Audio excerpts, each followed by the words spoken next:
अस्सलाम वालेकुम वरहमतुल्लाहि वबरकातुहू। दोस्तों, मैं हूं डॉक्टर वसीर अली और आप देख रहे हैं मेरा यूट्यूब चैनल और फेसबुक पेज।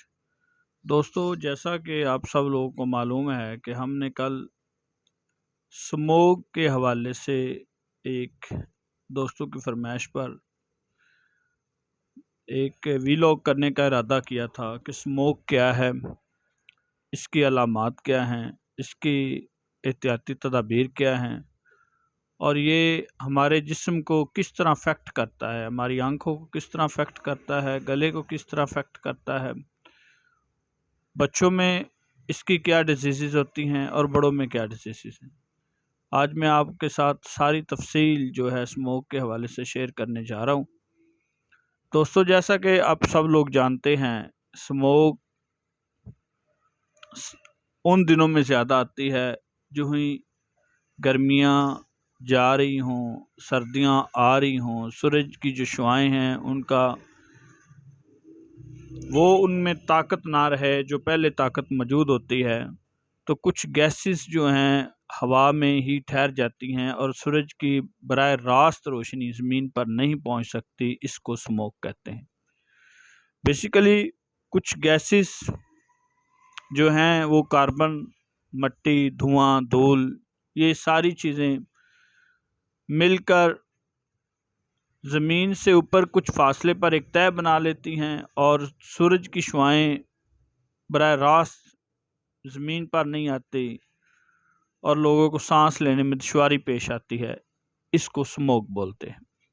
अब मैं आपके साथ जो अहम मामला डिस्कस करने जा रहा हूँ वो ये है कि स्मोक, चूँकि ये एक नेचुरली सिस्टम है, इंसान का बराह रास्त इसके साथ ताल्लुक़ नहीं है, क्योंकि बहुत सारी चीज़ें ऐसी होती हैं जो हमारे बस में हों, लेकिन ये एक ऐसा मसला है जो हमारे बस में नहीं है। बेसिकली स्मोक का जो ताल्लुक़ है ये हमारी फ़ज़ा के साथ है और फ़ज़ा जब आलूदा होती है तो हमें सांस लेने में दुश्वारी पेश आती है।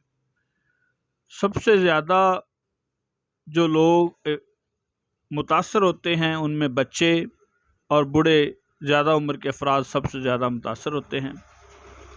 बच्चों में बहुत सारी आई डिसीज़ जो हैं, आई इन्फेक्शंस, गले की ख़राश, गले का मुतासर हो जाना, आँखों का सूज जाना, आँखों में स्वेलिंग आ जाना, जो आँखें हैं उनके ऊपर एक रेडनेस आ जाती है, आँखों में एक झिल्ली बन जाती है, आँखों में दर्द महसूस होती है, चुभन महसूस होती है और ये जो ज़्यादा मसाइल हैं ये बच्चों में होते हैं। जो बड़ी उम्र के अफराद हैं, स्पेशली ऐसे पेशेंट जो अस्थमैटिक हों, जिनको ऑलरेडी दमे का मसला हो, तो उनके लिए तो बहुत ज़्यादा एहतियात की ज़रूरत है। मसला ये होता है कि उनको सांस लेने में शदीद दुश्वारी या तंगी महसूस होती है, सांस नहीं आती। जो उनकी सांस का प्रॉब्लम है वो बहुत शिद्दत इख्तियार कर जाता है। सांस वास्तव बिल्कुल अस्थमैटिक अलामात पैदा हो जाती हैं। सांस में दुश्वारी इस तरह हो जाती है जिस तरह बच्चों में सीटियों की सी आवाज़ आने लगती है और बड़े अफराद जो हैं वो अस्थमैटिक पेशेंट बन जाते हैं। अब करना क्या चाहिए जब स्मोक का मौसम हो? तो हमें सबसे पहले जो एहतियाती तदाबीर हैं वो इख्तियार करनी चाहिए। बच्चों को स्मोक के दिनों में गर्म पानी साथ, स्कूल में जब बच्चे जा रहे होते हैं तो उनको गर्म पानी की बोतल्स देनी चाहिए। नीम गर्म पानी गले को काफ़ी हद तक बेहतर रखता है। चेहरे और आँखों को बार बार धोना, इससे काफ़ी फ़र्क पड़ता है। जो धूल, मिट्टी और गर्दो गुबार आँखों में जा रहा होता है उससे हम बच जाते हैं। आँखों पर चश्मा लगाना, चेहरे पर फेस मास्क का इस्तेमाल करना, पानी का इस्तेमाल ज़्यादा करना और कम से कम वक़्त जो है वो हमें कम से कम वक़्त बाहर रहना चाहिए, क्योंकि बाहर कार्बन्स की मिकदार बहुत ज़्यादा होती है। जिस तरह स्मोक इंसानों को मुतासर करता है, इसी तरह स्मोक जो है ये बराह रास्त पौधों को भी मुतासर करता है। पौधों को जब ये मुतासर करता है तो पौधे बुरी तरह डिस्टर्ब हो जाते हैं। इसके अलावा हमारा प्रॉब्लम ये होता है कि सांस लेने में जब तंगी महसूस हो रही हो, सांस हमारा डिस्टर्ब हो रहा हो, तो हमें भी, बड़े अफराद को भी गर्म पानी ही पीना चाहिए। गर्म पानी जो है ये बस कुछ टाइम के लिए हमारे जो लंग्स हैं उनको रिलैक्स कर देता है, जो लंग्स हैं उनको साफ़ करता है। चाय का इस्तेमाल ज़्यादा करना चाहिए, गर्म पानी का इस्तेमाल ज़्यादा करें। उसके अलावा हमें चाहिए कि स्मोक के दिनों में कुछ दवायात ऐसी हैं जो स्मोक के दिनों में इस्तेमाल की जा सकती हैं। जिस तरह आँखें अगर सूज जाएँ, आँखों में एलर्जी आ जाए, तो हमें यूफ्रीज़िया एक होम्योपैथिक दवा है जो आँखों के लिए ख़ासकर बनी है, हमें वो इस्तेमाल करनी चाहिए। आँखों की रेडनेस, स्वेलिंग और ये जो भी मसाइल होते हैं वो ठीक हो सकते हैं।